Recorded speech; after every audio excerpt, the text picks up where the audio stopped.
నాడు మజ్లిస్తో ఎంట్రీ ఇచ్చి సంచలనం నవీన్ యాదవ్ నేపథ్యం ఇదే. తెలంగాణ రాజకీయాల్లో జూబ్లీహిల్స్ ఉప ఎన్నిక హిట్ పెంచుతోంది. ఇప్పటికే అభ్యర్థులను ప్రకటించిన అధికార కాంగ్రెస్, బీఆర్ఎస్ పార్టీల ప్రచారం మొదలుపెట్టాయి. బీజేపీ మాత్రం అభ్యర్థి ఎంపికలోనే ఉంది. అయితే ఈ ఎన్నికల్లో అందరి చూపు ఇప్పుడు కాంగ్రెస్ అభ్యర్థి నవీన్ యాదవ్పై పడింది. పార్టీలోని సీనియర్లను కాదని నవీన్ యాదవ్కు టికెట్ ఇవ్వడంపై సర్వత్రా చర్చ జరుగుతోంది. ఈ నేపథ్యంలో ఈ నవీన్ యాదవ్ ఎవరు, ఆయనకే ఎందుకు టికెట్ ఇచ్చారు అనే ప్రశ్నలు ఉత్పన్నమవుతున్నాయి.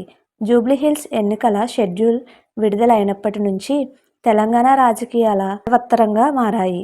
ఇప్పటికే బీఆర్ఎస్, కాంగ్రెస్ పార్టీలు అభ్యర్థులను ప్రకటించాయి.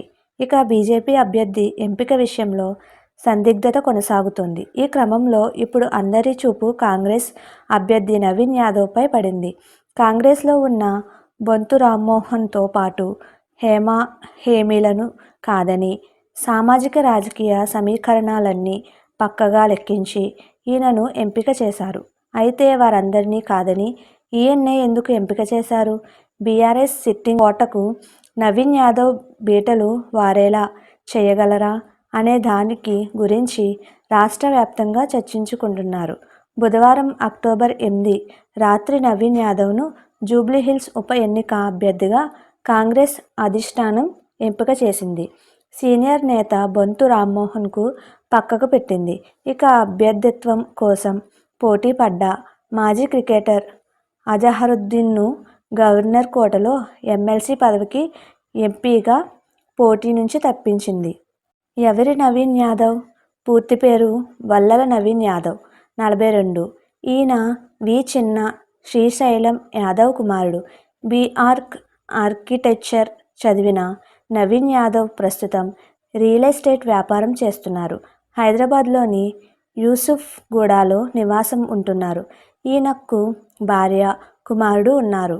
నవయువ ఫౌండేషన్ను స్థాపించి జూబ్లీహిల్స్ నియోజకవర్గంలో పలు సేవా కార్యక్రమాలు నిర్వహిస్తున్నారు. నవీన్ యాదవ్ ఇప్పటికీ జూబ్లీహిల్స్ నియోజకవర్గం నుంచి 2 సార్లు పోటీ చేసి ఓడిపోయారు. తెలంగాణ రాష్ట్రం వచ్చిన తర్వాత 2014 అసెంబ్లీ ఎన్నికల్లో మజ్లిస్ తరపున పోటీ చేసి ఓడిపోయారు. 41,656 ఓట్లు సాధించి రెండో స్థానంతో సరిపెట్టుకున్నారు. 2018లో అసెంబ్లీ ఎన్నికల్లో స్వతంత్ర అభ్యర్థిగా పోటీ చేశారు. కానీ ఈసారి కేవలం 18,817 ఓట్లతో సరిపెట్టుకున్నారు. 2023 అసెంబ్లీ ఎన్నికల ముందు కాంగ్రెస్ పార్టీలో చేరారు. కానీ పార్టీ టికెట్ ఇవ్వలేదు. ఇక ఇటీవలే sitting BRS MLA Maganti Gopinath మృతితో ఉప ఎన్నిక అనివార్యమైంది. దీంతో టికెట్ రేసులో ప్రధానంగా నిలిచారు. నవీన్ యాదవ్ అనుకున్నట్టే చివరకు నవీన్నే పార్టీ ఎంపిక చేసింది. మజ్లిస్ సహకారం పూర్తిగా. ఇక ఉప ఎన్నికలకు మజ్లిస్ దూరం ఉన్నారు. దీంతో వారు కాంగ్రెస్కు మద్దతు ఇచ్చే అవకాశం ఉన్నట్టు సమాచారం.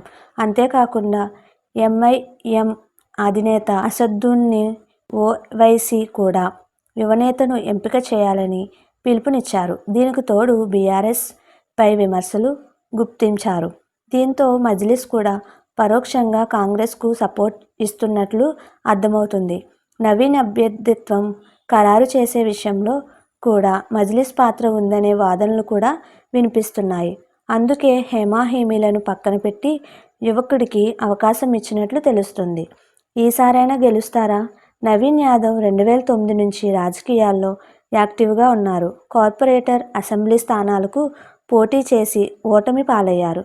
2009లో యూసుఫ్గూడ డివిజన్ ఎంఐఎం పార్టీ నుంచి కార్పొరేటర్గా, 2014లో ఎంఐఎం తరపున జూబ్లీహిల్స్ నియోజకవర్గం ఎమ్మెల్యేగా, 2015లో ఎంఐఎం అభ్యర్థిగా రహ్మత్ నగర్ డివిజన్ నుంచి కార్పొరేటర్గా, 2018లో జూబ్లీహిల్స్ ఎమ్మెల్యేగా స్వతంత్ర అభ్యర్థిగా పోటీ చేసి ఓటమి పాలయ్యారు. దీంతో ఈసారైనా నవీన్ యాదవ్ గెలుస్తారా అనేది ఆసక్తిగా మారింది. మీకు మా వీడియోస్ కనుక నచ్చినట్లయితే ఇలాంటి మరెన్నో విషయాలు తెలుసుకోవాలనుకుంటే డూ సబ్స్క్రైబ్ టు సమాజం ముచ్చట్లు.